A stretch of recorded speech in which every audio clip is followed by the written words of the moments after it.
That's the way every day goes. Every time we've no control. If the sky is pink and white, if the ground is black and yellow, it's the Halo same semuanya. way. Jadi aku Nabila Nelanisa. Aku ditemenin sama Nabila Nur Azmi, Naila Zaskia Sabila, Marsha Tusnandia Zahira.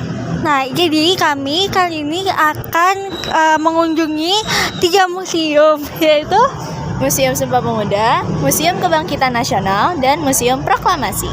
stay tune ya. Sajauh ning pangindita satebihing leleng kahat heup di mana diri miara mulang tetep kasih.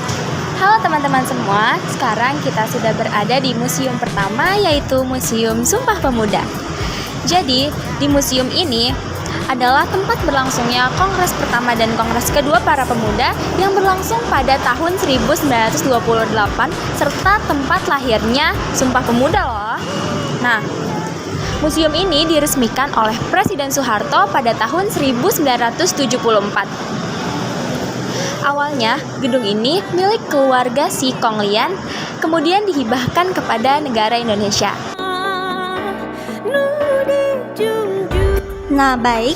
Ruang pertama adalah ruang pengenalan. Ruangan ini memamerkan suasana kota Batavia pada tahun 1920-an dan diorama aktivitas pemuda yang sedang belajar dan berdiskusi di gedung Kramat 106 saat masih menjadi pemondokan mahasiswa sekolah Sofia dan juga Kaiserslautern School. Ini dia fotonya. Oke, kali ini kita berada di ruang 2 pemuda berjuang dalam organisasi. Di sini memamerkan munculnya organisasi pemuda setelah munculnya Budi Utomo. Serta ada beberapa penjelasan dari organisasi pergerakan nasional. Di sini ada Jong Java atau dikenal sebagai Trikoro Darmo, ada Jong Sumatranenbon yang didirikan pada 9 Desember 1917, Jong Bataksbon, Jong Islamitenbon, dan selanjutnya ada Pemuda Kaum Betawi, ada Serukun, yaitu organisasi pelajar Sunda. Kemudian ada Cahaya dari Timur, yaitu terdiri dari Jong Celebes, Jong Ambon, serta Serakat Minahasa.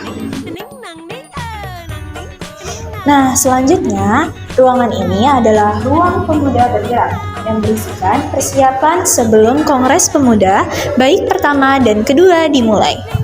Di sini terdapat penjelasan mengenai Kongres Pemuda pertama dan Kongres Pemuda kedua.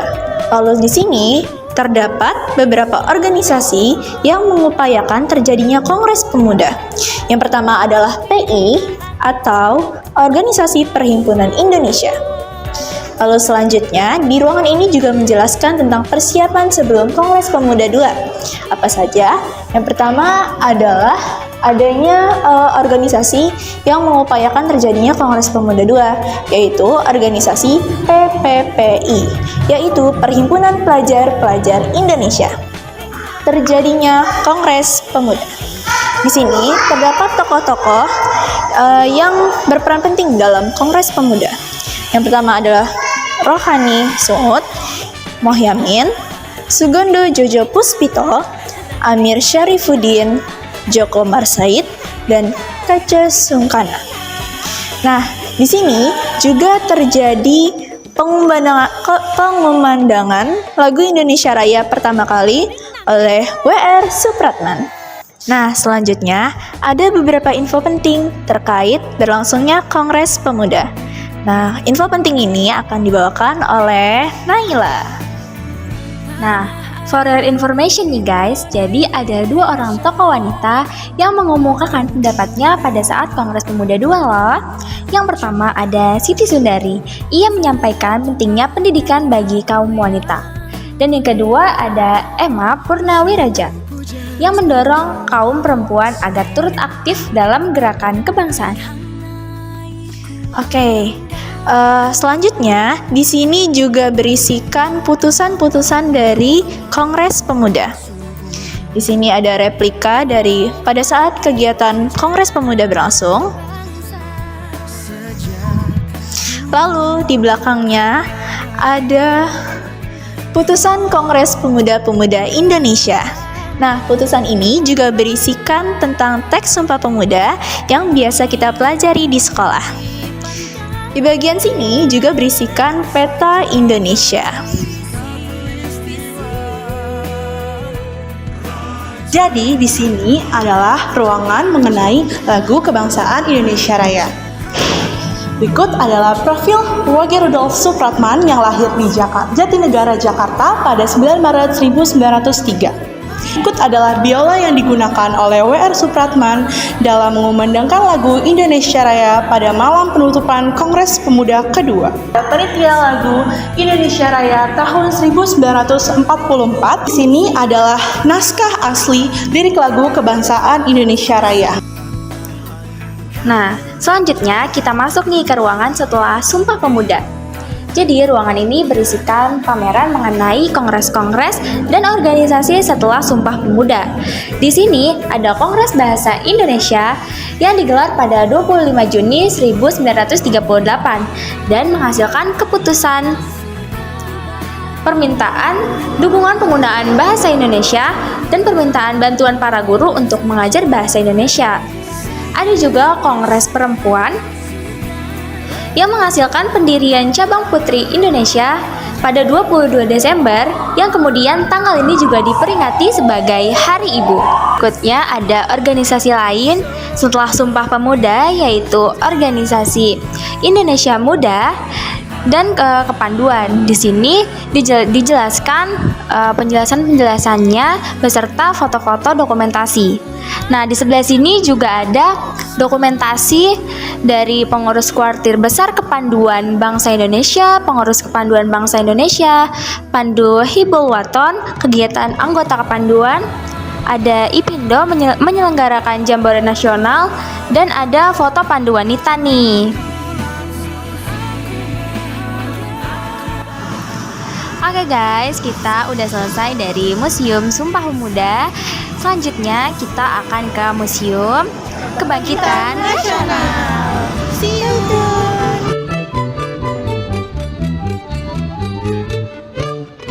Nah teman-teman, Museum Kebangkitan Nasional merupakan sebuah gedung yang dibangun sebagai sebuah monumen dari tempat lahir serta berkembangnya kesadaran nasional dan ditemukan organisasi dari pergerakan modern pertama kali, yaitu Budi Utomo. Sebelum bangunan ini menjadi sebuah museum, dahulu bangunan ini digunakan sebagai sebuah sekolah yang didirikan oleh Belanda dengan nama sekolah yaitu School tot Opleiding van Inlandse Artsen yang disingkat dengan nama Stovia atau Sekolah Dr. Bumi Putra. Nah, selanjutnya di sini saya akan menjelaskan suasana ruang kelas para pelajar Stovia seperti ini. Nah, mereka itu belajar dimulai dari pukul 7 pagi sampai pukul 12.30 atau jam setengah 1 siang. Setelah pembelajaran siang, mereka ada pembelajaran malam yang dimulai pukul 8 malam atau pukul 20.00 sampai pukul 10 malam.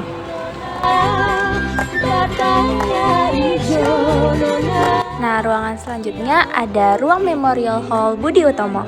Ruang Memorial Budi Utomo menjadi saksi dari peristiwa terbentuknya organisasi Budi Utomo pada 20 Mei 1908. Nah, berikut ini adalah ruangnya. Kalian bisa lihat sendiri ya. Di sini ada papan tulis beserta ilustrasi para pemuda zaman dahulu yang sedang mengikuti pembelajaran di Stovia ini. Nah, di sini ada ruang tentang informasi Budi Utomo. Nah, jadi lahirnya Budi Utomo menjadi hari terbangunnya kesadaran rakyat untuk bersatu dalam wadah bangsa Indonesia. Semangat kebangsaan tumbuh dan berkembang pesat sehingga muncul jenis perjuangan baru dalam melawan penjajahan. Perjuangan yang semula mengandalkan kekuatan fisik dan bersifat kedaerahan digantikan dengan perjuangan pemikiran bersifat nasional dengan tujuan mencapai kemerdekaan. Nah, Budi Utomo didaulat menjadi ibu perhimpunan karena memberikan inspirasi bagi berdirinya organisasi-organisasi pergerakan dengan ideologi yang beragam. Indonesia tanah air Halo, sekarang kita sudah ada di Museum Proklamasi. Teman, jadi selanjutnya sekarang kita sudah ada di Museum Perumusan Naskah Proklamasi. Nah, museum ini disingkat dengan Munasprok, merupakan gedung yang dibangun sebagai monumen peristiwa proses perumusan naskah proklamasi kemerdekaan di Indonesia. Museum ini didirikan pada tahun 1992. Nah, selanjutnya kita lagi ada di ruangan pertemuan dengan Maeda. Pada tanggal 16 Agustus tahun 1945, Bung Karno, Bung Hatta, dan Ahmad Subarjo diterima oleh Laksamana Muda Tadashi Maeda di kediamannya sekitar jam 10 malam sepulang dari Rengas Dengklok. Nah, mereka menjelaskan kepada Maeda tentang akan diadakannya pertemuan untuk persiapan menjelang Indonesia merdeka. Nah, selanjutnya ada ruang perumusan naskah proklamasi. Menjelang dini hari, sekitar pukul 3 WIB, tanggal 17 Agustus 1945, Bung Karno, Bung Hatta, dan Ahmad Subarjo mulai memasuki ruang makan di meja panjang ini. Nah, mereka mulai mempersiapkan draft pembuatan naskah proklamasi. Sedangkan Bung Hatta dan Ahmad Subarjo menyumbangkan pikirannya dan pikirannya itu secara lisan. Setelah naskah tersebut dibawa ke Serambi Muka untuk dibacakan di hadapan para tokoh yang telah menunggu. Nah, kira-kira gambarannya seperti ini ya. Saat Ahmad Subarjo, Bung Karno, dan Bung Hatta menyusun draft naskah proklamasi. Ini adalah tulisan tangan asli dari naskah proklamasi. Contohnya seperti ini, yang masih ditulis tangan sebelum diketik oleh Sayuti Melik. Pengetikan dan penandatanganan naskah proklamasi. Setelah konsep naskah proklamasi yang disusun oleh Bung Karno, Bung Hatta, dan Ahmad Subarjo disetujui oleh hadirin, Bung Karno meminta agar Sayuti Melik mengetik naskah proklamasi tersebut. Sayuti Melik mengetik naskah proklamasi di ruang bawah dekat dapur dengan ditemani oleh BM Diah. Setelah naskah proklamasi selesai diketik, segera dibawa kembali ke tempat hadirin untuk ditandatangani oleh Bung Karno dan Bung Hatta. Bung Karno dan Bung Hatta menandatangani naskah tersebut di atas piano yang terdapat di bawah tangga ruangan.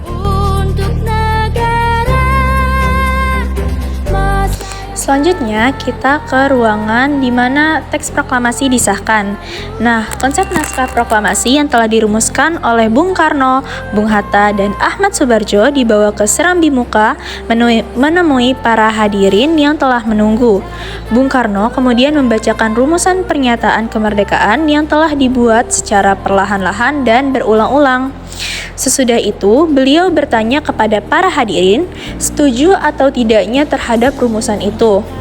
Menurut Bung Hatta, jawaban dari hadirin adalah gemuruh suara menyatakan setuju.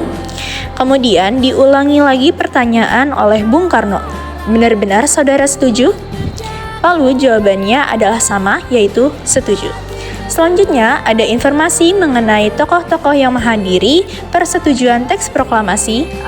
Di sini terdapat beberapa ilustrasi mengenai pada saat pengesahan teks proklamasi. Nah, di sini ada gambar dari peristiwa pengesahan teks proklamasi. Lalu di belakang juga ada teks proklamasi hasil ketikan yang sudah ditandatangani oleh Soekarno-Hatta atas nama bangsa Indonesia. Dan di sebelah kanan ada tempat pengesahan teks proklamasi tersebut. Nah, kita udah selesai nih dari ketiga museum yang tadi kita datengin. Yang pertama ada Museum Sumpah Pemuda, yang kedua ada Museum, Kebangkitan Nasional, dan yang terakhir ada Museum Proklamasi. Nah, udah selesai dari ketiga museum tadi. Semoga kalian dapat mengambil manfaatnya ya. Bye bye.